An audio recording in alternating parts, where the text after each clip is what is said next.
저희 좌우에 계신 분들 축복하겠습니다. 사랑하고 축복합니다.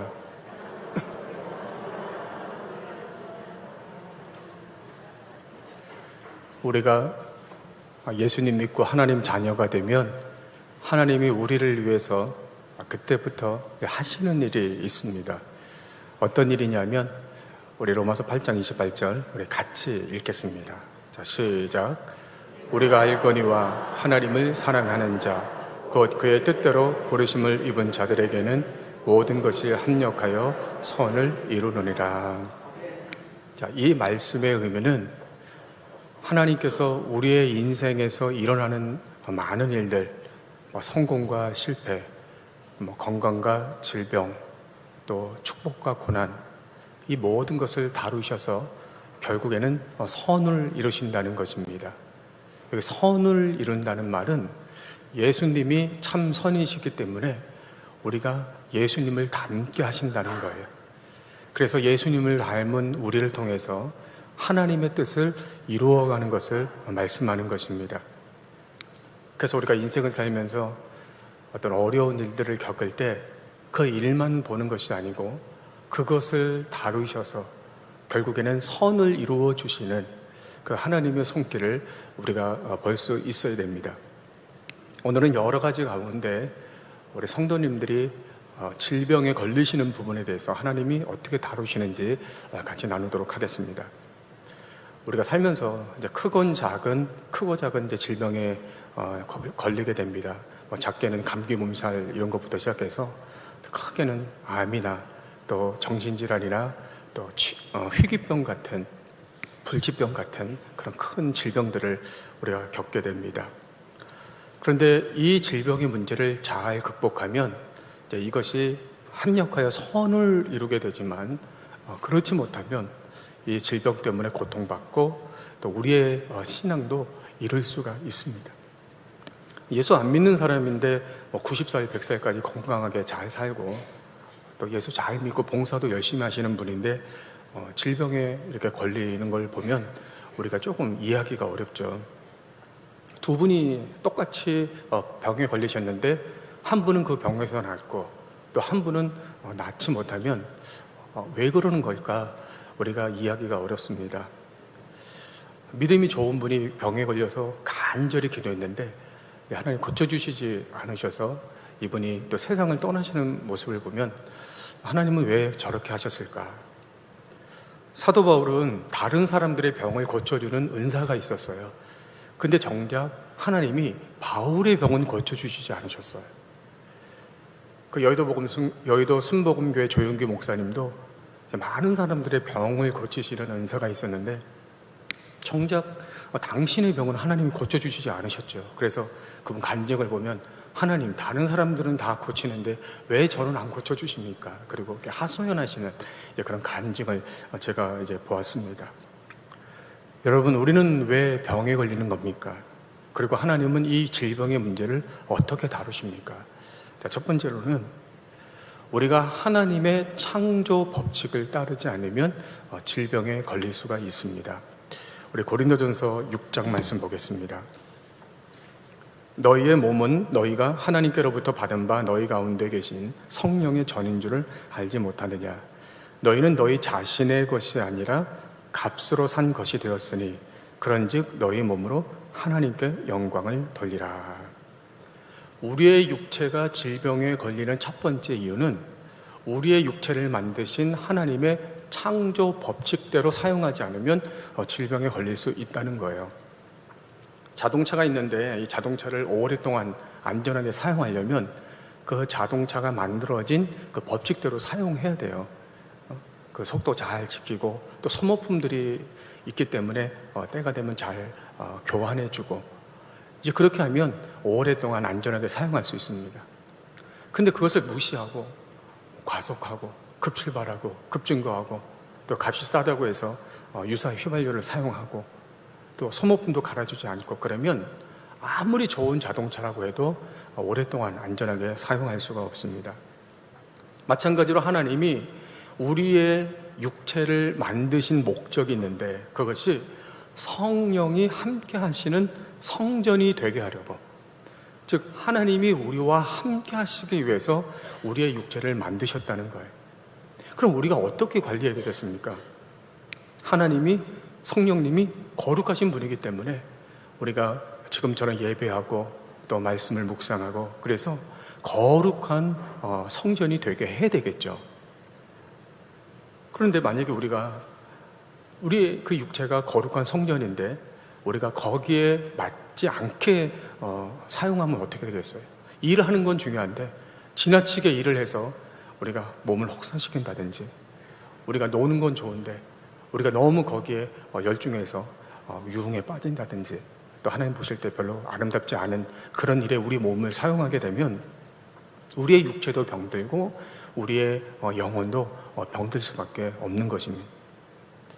특히 오늘날은 먹는 것 때문에 건강이 많이 위협되죠. 안 먹을 수는 없고 먹는 게 너무 좋은데, 옛날에는 못 먹어서 병들었는데 지금은 너무 많이 먹어서 또 먹지 않아도 되는 걸 또 먹어가지고 이게 우리의 건강을 위협하고 있습니다. 그러면 하나님의 창조 법칙을 따르지 않아서 생긴 이 질병, 하나님은 어떻게 다루십니까? 첫 번째로는 하나님은 우리의 육체에 자가 치유의 능력을 주셨습니다. 그래서 우리의 육체에 병이 생기면 우리의 육체가 스스로 그 병을 치유해서 건강한 상태로 돌아가도록 그렇게 만드셨어요. 그러니까 세상에 병에 걸리지 않는 사람은 없습니다. 우리가 알게 모르게 늘 수시로 병이 우리를 찾아옵니다. 그런데 우리가 건강하게 생활할 수 있는 것은 하나님이 만드신 내 몸속에 그 자가치유 능력이 있어요. 그래서 그때그때마다 병을 치유하기 때문에 건강하게 생활할 수가 있는 겁니다. 그런데 문제는 그 질병이 자가치유 능력의 범위를 벗어날 때가 있거든요. 그럴 때에는 하나님께서 의학이라는 지식과 기술을 주셔서 우리가 치유를 받게 했습니다. 하나님은 우리가 이 사회 속에 살아갈 때 필요한 것들을 하나님이 주시죠. 예를 들어서 우리에게 집이 이렇게 필요한데 한 집을 주시는 게 아니에요.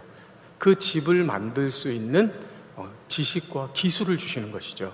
그래서 우리가 집을 만들어서 생활하는 거예요. 마찬가지로 우리에게 질병이 찾아왔는데 우리의 몸이 스스로 그것을 치유할 능력을 벗어나게 되면 하나님은 다 아시기 때문에 이제 우리에게 지식과 기술을 주셔서 의학이라는 것을 통해서 우리가 병원에 가면 그것을 치유받게 하시는 것입니다. 저는 여러분의 육체를 하나님이 창조하신 그 법칙대로 잘 사용하셔서 거룩한 성전이 되고 또 건강한 모습으로 생활할 수 있기를 주의 이름으로 축복합니다. 자, 두 번째로 왜 우리의 육체 질병이 생기느냐? 사단과 공중 권세 잡은 자들의 그 공격으로 질병에 걸릴 수가 있습니다. 누가복음 13장 말씀 보겠습니다. 18해 동안이나 귀신 들려 앓으며 꼬부라져 조금도 펴지 못하는 한 여자가 있더라. 예수께서 보시고 불러 이르시되 여자여 내가 네 병에서 놓였다 하시고 안수하시니 여자가 곧 펴고 하나님께 영광을 돌리는지라. 18절 그러면 18해 동안 사단에게 매임받은 이 아브라함의 딸을 안식일에 이 매임에서 푸는 것이 합당하지 아니하냐. 예수님께서 안식일에 어느 여인의 병을 고쳐주셨는데 이 여인은 18년 동안 허리가 꼬부러진 그 고통 속에 살던 여인이었어요. 근데 예수님이 이 여인을 고쳐주시면서 뭐라 그랬냐면 귀신을 앓으며 사단에게 매임받은 아브라함의 딸, 이렇게 말씀하셨어요. 그러니까 원래 이 여인은 아브라함의 딸인데 하나님의 자녀인데 귀신과 사단의 공격을 받아서 지금 이 질병을 겪고 있다는 거예요. 여러분, 사단과 귀신도 영적인 존재이기 때문에 우리에게 육체적으로나 정신적으로 질병 같은 그런 공격을 할 수가 있습니다. 그래서 이 사단이 공격을 받았던 사람이 있는데 욥이라는 사람이잖아요. 욥. 그러니까 사단이 처음에는 재산을 거둬가는 시험을 하고 그래도 안 되니까 그 자녀들을 거둬가는 시험하고 그래도 안 되니까 욥에게 질병이라는 시험을 이 사단이 이제 준 것을 보게 됩니다. 그렇다고 해서 이 사단이나 귀신들이 하나님처럼 무소부재한 존재는 아니에요. 그렇기 때문에 모든 사람들에게 다 질병을 줄 수는 없습니다. 그러니까 이 사단이나 귀신들은 우는 사자처럼 여기저기 다 돌아다니면서 정신적으로, 영적으로 이렇게 틈이 있는 사람들, 또 건강에, 몸에 어떤 허점이 있는 사람들, 그러니까 이런 사람들을 찾아내서 그들을 넘어뜨리기 위해서, 믿음을 빼앗기 위해서 질병을 준다는 것입니다. 그럼 사단이 주는 이 질병 어떻게 치유할 수 있겠습니까? 우리 고린도서 10장 4절에 보면 우리의 싸우는 무기는 육신에 속한 것이 아니요 오직 어떤 경관진도 무너뜨리는 하나님의 능력이라 모든 이름을 무너뜨리며. 단순히 육체의 질병이면 병원 가서 치료하면 되는데 그게 아니고 만약에 마귀나 귀신이 준 질병이라면 이것은 육신에 속한 것이 아니다. 그렇기 때문에 하나님의 능력으로 대적해야 우리가 승리할 수가 있다는 거예요. 그러면 우리가 이 사단이나 귀신들, 이들을 대적할 수 있는 무기가 우리에게 어떤 것이 있습니까? 세 가지 무기를 하나님이 우리에게 주셨어요. 첫 번째 무기가 뭐냐면 예수 그리스도의 이름과 보혈의 능력입니다. 예수 그리스도의 이름과 보혈의 능력이에요. 우리가 질병에 걸리면 제일 먼저 우리는 죄책감에 빠져요. 이게 마귀가 원하는 거거든요. 너 죄인이기 때문에 네가 죄를 져서 지금 그 병에 걸린 거야. 하나님이 너를 징계하시고 심판하시는 거야. 너는 그 병에 걸려 죽을 거야. 그러니까 마귀가 우리에게 그 정죄감을 심어주는 거거든요. 그러니까 사람들이 병에 걸리면 제일 먼저 그 정죄감에 빠져서 헤어나오지를 못해요. 그런데 주님께서는 뭐라고 말씀하셨냐면 이미 예수 그리스도께서 십자가의 보혈로 우리의 모든 죄를 다 용서해 주셨다는 거예요. 또 죄로 인해서 어떤 질병이 생겼다 할지라도 그 십자가에서 이미 그 질병들도 다 고쳐주셨다는 거예요. 그리고 그 모든 마귀의 권세를 깨뜨리고 승리하셨다고 우리에게 분명히 말씀하고 있습니다. 그러니까 만약에 우리에게 질병이 있는데 그것이 사단이나 귀신을 통해서 들어온 것이라면 우리는 어떻게 해야 됩니까? 예수 그리스도의 이름과 보혈의 능력을 의지해야 될 줄로 믿습니다. 그래서 이렇게 선포하는 거죠. 너는 아무리 나를 정죄하지만, 너는 아무리 나를 공격하지만 나는 예수 그리스도의 십자가를 믿고 모든 죄에서 구원받았다. 나는 죄인이 아니고 그 보혈의 공로로 의인이 되었다. 그 하나님이 나를 자녀로 삼아주시고 나는 지금 하나님의 그 사랑 가운데 살고 있다. 그러니 너는 더 이상 나를 그 죄로 공격할 수 없다. 내가 예수 그리스도의 보혈의 능력으로 선포하오니 이 모든 질병은 떠나가라. 우리가 이 보혈과 예수의 이름을 의지하고 우리가 믿음으로 선포하게 되면 그것이 만약에 그 사단이 우리 믿음을 뺏으려고 준 질병이라면 그것이 떠나가게 되는 것이죠. 두 번째로는 말씀의 검이에요. 예수님이 광야에서 금식하시고 기도하시는데 마귀가 예수님을 시험했어요. 뭐라고 시험했냐면 배가 고프니까 이 돌을 가지고 떡을 만들어서 빨리 먹어봐라. 그때 예수님은 기록되었으되, 그러니까 성경에 기록된 하나님의 말씀을 가지고 대적하셨어요. 네가 지금 떡을 가지고 나를 시험하는데 이 시험에 대해서 하나님은 뭐라고 말씀하시는지, 우리가 어떻게 대해야 되는지 그 기록된 말씀을 가지고 예수님은 대적하셨어요. 그러면서 너는 떡을 먹어야만 살 수 있다고 얘기하지만 사람은 하나님의 말씀으로 사는 존재다. 그러니까 말씀으로 대적하니까 사단이 더 이상 예수님 공격할 수가 없죠. 그러니까 떠날 수밖에 없는 겁니다. 세 번째로는 성령 충만입니다. 예수님이 18년 동안 사단에게 메었던 여자를 고쳐주실 수 있었던 것은 예수님이 성령 충만하신 분이기 때문에 그래요. 예수님이 계신 곳에 마귀가 있을 수 없어요. 성령이 계신 곳에는 자유함이 있기 때문에 거기에 어떤 마귀의 권세나 유혹이나 시험이 있다 할지라도 그 성령으로 말미암아 그 모든 것들이 떠나가게 되는 것입니다. 그러니까 우리가 평소에 성령 충만을 유지한다면 마귀가 감히 우리를 공격할 수도 없죠. 그러나 행여나 마귀가 우리를 공격한다 할지라도 우리가 성령의 능력을 덧입고 성령 충만하게 되면 우리 안에 그 자유함이 생기고 마귀의 권세가 깨지고 떠나가게 될 줄로 믿습니다. 제가 이렇게 여러분들 통해서 그런 얘기를 많이 이렇게 들어요.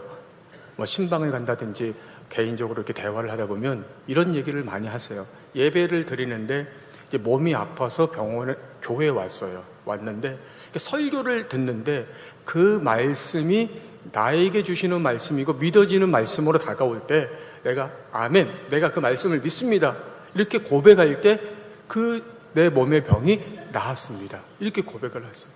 찬양을 하는데 그냥 노래하는 게 아니고 입으로 하는 게 아니고 그 찬양의 가사 하나하나를 내가 믿음으로 고백하고 선포할 때에 그 찬양의 능력이 날쌘 검에 대해서 내 영혼은 물론이고 내 육체의 질병을 고치셔서 내가 돌아갈 때는 건강한 모습으로 돌아갔습니다. 내가 나았습니다. 그렇게 말씀하시는 분들이 많이 계시다는 거예요. 여러분, 하나님은 이미 마귀의 권세로부터 우리에게 승리를 주셨습니다. 마귀가 우리를 시험하고 공격할 수는 있어요. 그러나 우리가 두려워하지 않고 하나님이 주신 그 믿음의 무기를 가지고 대적할 때 저와 여러분 모두가 승리하게 될 줄로 믿습니다. 자, 세 번째로 우리는 왜 질병에 걸립니까? 우리의 죄 때문에 질병에 걸릴 수도 있다고 말씀하세요. 자, 고린도전서 11장부터 보겠습니다. 그러므로 누구든지 주의 떡이나 잔을 합당하지 않게 먹고 마시는 자는 주의 몸과 피에 대하여 죄를 짓는 것이니라. 사람이 자기를 살피고 그 후에야 이 떡을 먹고 이 잔을 마실지니 주의 몸을 분별하지 못하고 먹고 마시는 자는 자기의 죄를 먹고 마시는 것이니라. 그러나 너희 중에 약한 자와 병든 자가 많고 잠자는 자도 적지 아니하니. 바울이 지금 성만찬에 대해서, 먹는 거에 대해서 얘기하는 것 같지만 사실은 죄에 대해서 지금 언급을 하고 있는 거예요. 고린도 교회가 모일 때마다 예배할 때마다 성만찬을 했거든요. 그런데 문제는 이 성도들이 성만찬의 의미를 무시했다는 거예요. 여러분, 성만찬을 왜 합니까? 성만찬은 예수님과 성도가 연합하고 성도가 연합하는 의미를 가지고 있어요. 그래서 와서 떡을 먹고 서로 먹고 또 잔을 마시고 교제하면서 그 성만찬의 의미를 같이 나누는 겁니다. 근데 이 고린도 교회 성도들 가운데는 어떤 사람이 있었냐면 그 성만찬의 의미를 무시하고 그냥 먹는 거에만 관심, 욕심에 사로잡혀가지고 먼저 와가지고 준비된 그 떡 자기가 다 먹고, 또 포도주도 성만찬용이거든요. 근데 술 취하려고 그것을 다 먹는 거예요. 근데 나중에 와서 성만찬을 해야 되는데 성도들이 먹을 게 없는 거죠. 그러니까 이러한 자세로 신앙생활 하는 사람들이 교회에서 신앙생활 제대로 하겠어요? 그러니까 이 사람들이 어떻게 해요? 교회 안에서 서로 파당 만들어가지고 서로를 정죄하고 시기하고 공격하고, 그러니까 교회가 분열이 되는 거예요. 그래서 바울이 너희들이 지금 성만찬을 먹는 거는 죄를 먹고 마시는 것이다, 이렇게 지적을 한 것입니다. 그 결과 하나님이 이들을 어떻게 징계하셨어요?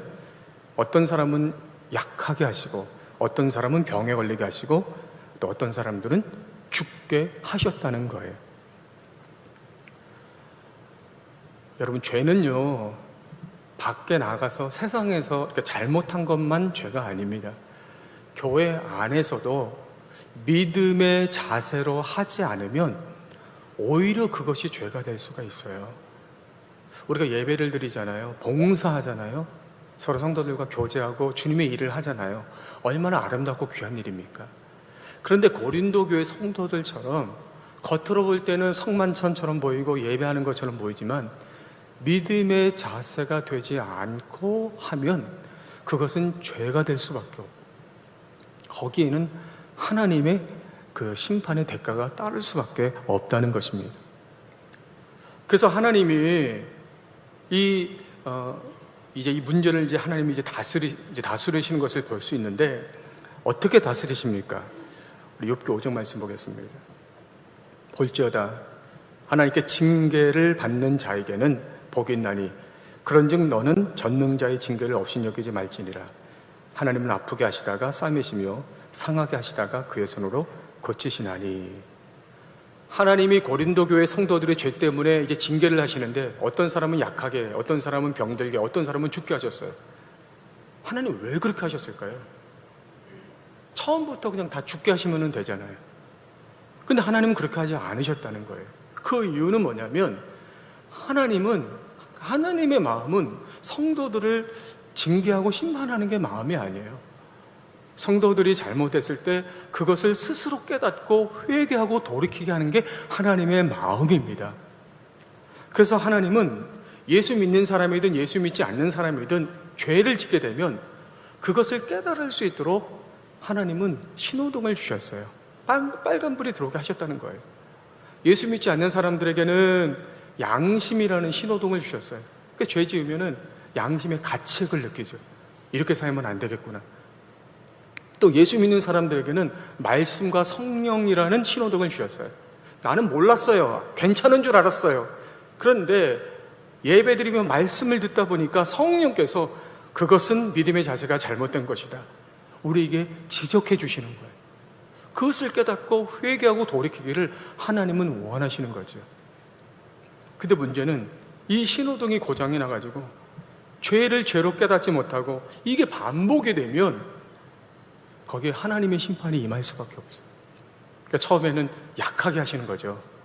그러니까 내가 약해지면 내 삶이 약해질 때가 있거든요. 그러면 깨달아야 되는 거예요. 왜 약해졌지? 혹시 내가 잘못한 게 있지 않나?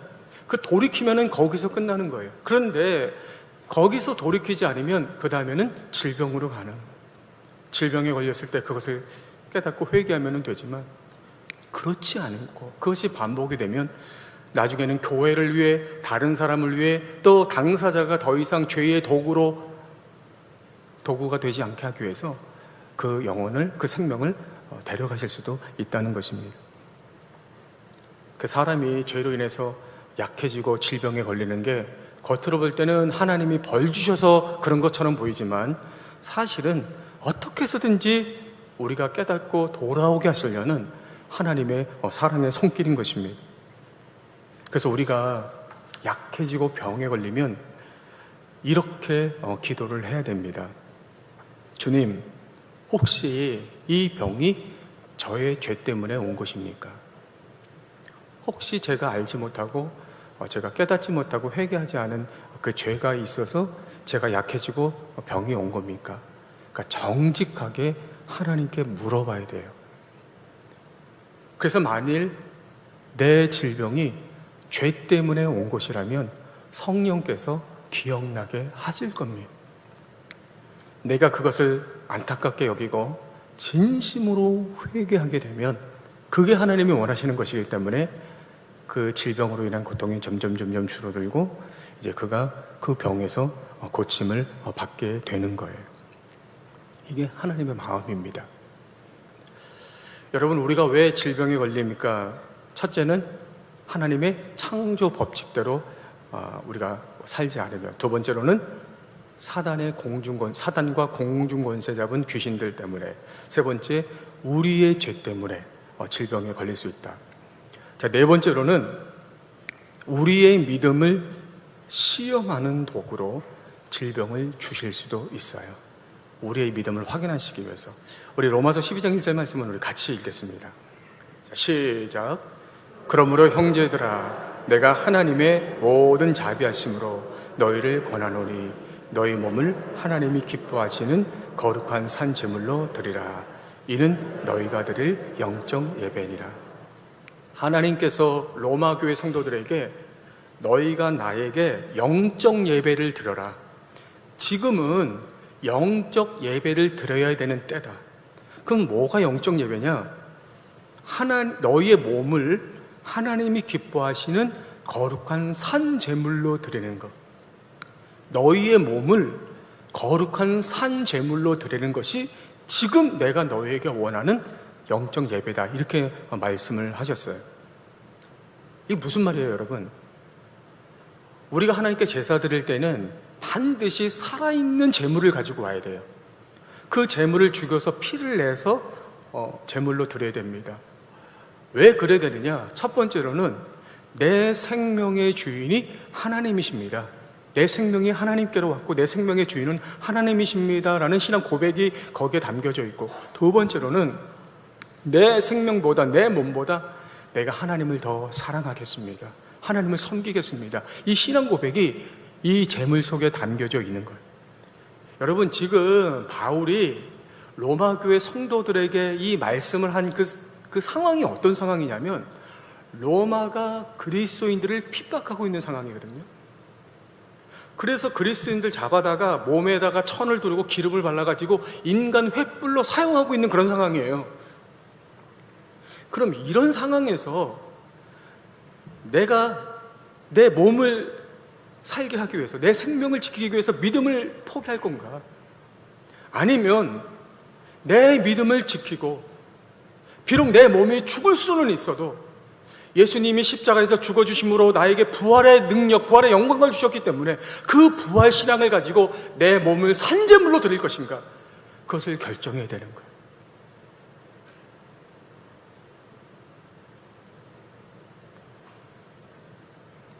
이 상황에서 하나님은 당신이 먼저 우리에게 우리를 향한 사랑을 보여주셨잖아요. 증명해 주셨잖아요. 나는 내 독생자 예수보다 너희를 더 사랑한다. 나는 부활의 주님이다. 그것을 우리에게 보여주시기 위해서 십자가에서 독생자 예수님 죽이신 거예요. 그리고 다시 3일 만에 살아나게 하셔서 그 주님의 그 마음, 우리를 향한 주님의 사랑과 그 부활의 능력을 증명해 보이셨잖아요. 그렇다면 지금은 너희가 나에게 예배할 때 돈을 드리고 봉사하고 그럴 때가 아니고, 너희의 몸을, 너희의 그 믿음을, 너희의 그 부활 신앙을 나에게 증명해야 될 때다. 그것을 제물로 드려야 될 때다. 주님이 그것을 확인하고 싶으신 거예요. 네 몸보다 나를 향한 사랑이 더 소중하냐? 네가 지금은 죽을 수도, 나 때문에 죽을 수도 있지만 그 부활의 영광을 믿느냐? 그것을 확인해 보고 싶으신 거예요. 그런데 이 시험을 통과한 사람이 있어요. 아브라함입니다. 아브라함에게는 아브라함의 몸과 생명보다 아들 이삭이 더 중요했어요. 하나님이 아브라함 보고 너 나를 믿으면 네 몸을 드려라. 그러면은 드릴 수 있죠. 근데 아들 이삭을 드리라는 거예요. 그러니까 하나님은 아브라함의 그 믿음을 확인하고 싶으셨던 거예요. 너보다, 네가 너 자신보다 더 소중하게 여기는 네 아들을 드릴 수 있느냐? 아브라함이 아브라함 될 수 있었던 것은 그 믿음을 아들을 죽임으로 증명해 보인 거예요. 아무 말 없어요. 그랬을 때 주님이 이제 됐다. 네가 나를 경외하는 줄 내가 확인했다. 그리고 아브라함에게 주셨던 그 약속을 계속해서 이루어 가시는 것을 보게 됩니다. 하나님이 우리의 믿음을 확인하고 싶으셔서 우리의 몸에 시험을 주실 때가 있어요. 어떻게 해야 되겠습니까? 첫 번째로는 시험의 시작이 있듯이 끝도 있다는 것을 알아야 됩니다. 베드로전서 5장 10절 보겠습니다. 모든 은혜의 하나님 곧 그리스도 안에서 너희를 부르사 자기의 영원한 영광에 들어가게 하시니가 잠깐 고난을 당한 너희를. 지금 초대교회 성도들이 고난을 당하고 있는데, 이때의 고난은 로마의 그 핍박과 같은 거예요. 몸으로 당하는 고난이거든요. 생명으로 당하는 고난인데 뭐라고 얘기하냐면 잠깐 당하는 고난, 이렇게 얘기했어요. 너희는 그 고통이 너무 힘들다 보니까 계속 될 것 같지만 그렇지 않고 하나님이 주시는 시험이라면 그것은 잠깐이다. 그러니까 고난이 만약에 길어지고 있다면 그만큼 끝이 가까워지고 있다는 거예요. 그러면서 너희가 그 시험을 통과하면 하나님의 계획이 이루어진다. 5장 10절 중반절 계속 보세요. 고난을 당한 너희를 친히 온전하게 하시며 굳건하게 하시며 강하게 하시며 털을 견고하게 하시리라. 하나님이 우리를 시험하시는 목적이 우리에게 질병을 주는 게 목적이 아니고, 그것을 통해 우리의 믿음을 확인하셨다면 우리를 온전하게 하시고 굳건하게 하시고 강하게 하시고 털을 견고하게 하셔서 우리를 통해 영광 받으시기 위해, 우리를 축복하시기 위해서 그 시험을 주신 것이기 때문에 너희가 그것을 잠깐 고난으로 여기고 인내하면 오히려 그 고난이 너희에게 이러한 복이 될 것이라는 거예요. 그래서 우리가 나중에 그 고난이 지나고 나서 내가 변화된 모습을 보면, 하나님이 나에게 주신 은혜를 보면, 그것이 잠깐이었구나, 감사합니다, 그렇게 고백할 수가 있는 거예요. 여러분이 혹시 고난을 겪고 있다면 그 고난이 여러분 자신을 하나님께 산제물로 드려서, 그 고난을 통해 여러분 자신을 산제물로 드려서 하나님을 향한 내 사랑과 믿음을 그 주님 앞에 올려드릴 수 있기를 주의 이름으로 간절히 축복합니다. 자, 마지막 5번째로, 우리에게 왜 질병이 오겠습니까? 하나님의 영광을 드러내시기 위해서 질병을 주실 수도 있습니다. 오늘 읽은 이사야서 38장 5절 말씀 보시면, 너는 가서 히스기야에게 이르기를 네 조상 다윗의 하나님 여호와께서 이같이 말씀하시기를 내가 네 기도를 들었고 내 눈물을 보았노라. 내가 내 수 안에 15년을 더하고 너와 이 성을 아수르 왕의 손에서 건져내겠고 내가 또 이 성을 보호하리라. 이는 여호와께로 말미암는 너를 위한 징조이니 그 여호와께서 하신 말씀을 그가 이루신다는 증거이니라. 아수르라는 나라가 18만 5천 명의 대군으로 이끌고 남유다를 집어삼키려고 하고 있어요. 나라를 지켜야 될 이 히스기야 왕이 죽을 병에 걸렸어요. 그것도 하나님이 주신 병이에요. 왜냐하면 히스기야는 여기까지예요. 그러니까 하나님의 계획 속에 히스기야의 역할은 여기까지이기 때문에 이제 히스기야가 병에 걸려 죽을 수밖에 없는 그런 상황입니다. 그런데 이때 히스기야가 성전에서 하나님 그 성전 벽을 향해서 얼굴을 향하고 내가 하나님만 바라보겠습니다, 하나님만 나의 구원이시기 때문에 내가 하나님께만 도움을 구하겠습니다, 그리고 간절히 기도해요. 2가지를 기도했겠죠. 첫 번째, 내 병을 고쳐주십시오. 2번째, 이 나라를 구원해 주십시오. 놀랍게 하나님께서 히스기야의 병을 고쳐주시고 또 아수르의 공격으로부터 남유다를 구원해 주십니다. 여러분, 똑같이 병이 걸렸는데 어떤 분은 똑같이 기도했는데 어떤 분은 낫는 분이 있고 또 어떤 분은 낫지 못하시고 또 돌아가시는 분이 있어요. 깊은 뜻이 있기 때문에 다 똑같다고 볼 수는 없어요. 자, 그러면 그 차이가 어디 있겠어요? 히스기야는 분명히 이제 죽어야 되는 상황이거든요. 그의 역할이 끝났거든요. 근데 하나님이 왜 히스기야의 기도를 들으시고 그를 살리셔서 15년의 그 생명을 연장시켜 주셨겠어요? 그리고 그 나라를 구원해 주셨겠어요? 같은 사건이 열왕기하 20장에 나오는데 그 이유를 설명하십니다.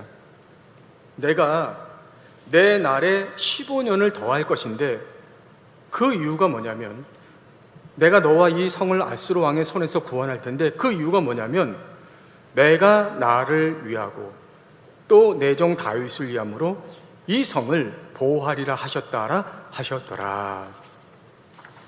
하나님이 이미 죽어도 되는, 이제 죽을 수밖에 없는 그 히스기야 왕의 병을 고쳐주시고 그리고 그 남유다를 구원하신 이유를 말씀하고 있어요. 왜 그렇게 하셨느냐? 내가 나를 위하여. 하나님이 당신의 영광을 드러내시기 위해서 그렇게 하셨다는 거예요. 그럼 하나님이 당신의 영광을 어떻게 드러내세요? 하나님의 존재, 하나님이 우리의 구원의 능력이 되시고 온 세상을 통치하시는 분임을 어떻게 드러내세요? 그 뒷구절에 뭐라고 얘기했어요? 다윗에게 언약한 것을 내가 이루겠다. 다윗은 온전히 하나님을 섬기는 왕이에요. 그래서 하나님은 다윗의 가문을 통해서 메시아를 주시겠다고 약속하셨어요. 그래서 내가 이 다윗의 가문이 절대 끊어지지 않게 하겠다, 그렇게 약속해 주셨어요. 이제 아수르가 침공을 하고 남유다, 이제 그 다윗의 가문이 끊어질 위기에 있습니다. 자, 이때 하나님은 그 언약을 지키시는 하나님, 그 아수르까지도 통치하시는 하나님, 그 하나님의 영광을 보여주셔야 될 때가 된 거예요. 자, 그때 하나님은 당신이 직접 그 영광도 보여주시지만 하나님은 믿음의 사람들을 통해 그 일을 하신단 말이에요. 자, 그러면 지금 그 나라의 왕이 히스기야거든요. 왕을 통해 하나님 일하시잖아요. 항상 리더를 통해서 먼저 일하시거든요. 그런데 히스기야가 병들어 죽게 됐습니다. 그러면 하나님은 히스기야가 아닌 다른 믿음의 사람을 세워서 그 일을 하실 수도 있다는 거예요. 근데 히스기야가 어떻게 합니까? 자기가 병들어 죽게 됐는데 하나님을 원망하고 절망하고 그러지 않았다는 거예요. 하나님, 지금 이 상황 속에서 내가 병들어 죽게 되었지만 하나님의 영광이 지금 드러나야 되는 상황이고 하나님이 다윗에게 말씀하신 그 약속이 이루어져야 되는 그 상황인데, 하나님, 왕인 내가 병들어 죽게 생겼는데 하나님, 나를 고쳐주십시오. 그 하나님의 영광이 왕인 나를 통해서 드러나게 해 주십시오. 하나님은 나를 살리시는 분이고 나를 통해서 하나님의 영광이 드러나게 하시는 분이오니 나를 그렇게 사용해 주십시오. 하나님의 영광 속에 내가 도구로 쓰임받기를 원합니다. 믿음으로 고백하고 나간 거예요. 그러니까 원래 하나님의 계획은 히스기야는 여기까지고 다른 어떤 믿음의 사람을 생각하실 수도 있는데, 하나님이 보시니 지금 당신의 영광을 나타내야 되는데 보니 히스기야가 그 믿음을 갖고 있는 거예요. 구원의 하나님, 아수르까지도 물리치고 승리를 주시는 그 하나님, 그렇다면 내가 이 히스기야를 다시 살려주면 그가 남유다의 왕으로서 이 나라를 통치할 때 하나님의 뜻대로 통치해서 남유다 가운데 하나님의 영광을 나타내지 않겠어요? 그렇다면 내가 네 기도를 들었고 네 눈물을 보았나니 내 생명을 15년 연장시켜 주겠다. 너의 남은 그 새로운 두 번째 인생을 통해 내 영광을 드러내는 삶을 살아라. 고난과 질병 때문에 하나님 원망하고 절망하다가 그 질병 때문에 죽는 사람이 있고, 고난과 질병을 통해 오히려 하나님 영광을 드러내 주십시오. 내 질병 때문에, 내 연약함 때문에 오히려 하나님이 살아계시다는 것을 보여주십시오. 그래서 오히려 귀하게 쓰임받는 사람들이 있어요. 여러분, 혹시 질병에 걸리신 분들이 있습니까? 우리가 병에 걸리는 이유는 제가 말씀드린 것처럼 5가지 정도 돼요. 한 가지 원인 때문에 걸릴 수도 있고 여러 가지가 중복으로 해서 걸릴 수도 있어요. 다른 사람이 병에 걸렸을 때 함부로 그 사람 판단하고 정죄하면 안 됩니다. 그러나 중요한 것은 어떤 이유로 우리에게 질병이 찾아왔든 하나님은 그것을 다루시기를 원하세요. 그래서 그것이 질병과 고통으로 끝나는 것이 아니라 우리의 몸이 거룩한 성전이 되게 하시고, 또 우리가 믿음의 무기로 대적하고 진심으로 회개하고 내 몸보다 주님을 더 사랑하고 나를 통해서 하나님의 영광이 드러나게 해서 결국에는 우리를 정금같이 하고 하나님의 뜻을 이루어되기를 원하십니다. 저는 여러분의 질병이 있다면, 고통이 있다면 오히려 그것이 여러분에게 이러한 축복이 될 수 있기를 주의 이름으로 간절히 축복합니다. 사랑의 주님, 우리가 인생을 살면서 어떤 질병을 만나든지 히스기야처럼 주님만 바라보게 하여 주시옵소서. 우리의 질병들을 사랑의 손길로 만져주시어서 결국에는 정금 같은 믿음이 되고 하나님의 뜻을 이루는 저희가 될 수 있도록 축복해 주옵소서. 예수 그리스도 이름으로 간절히 기도하옵나이다. 아멘.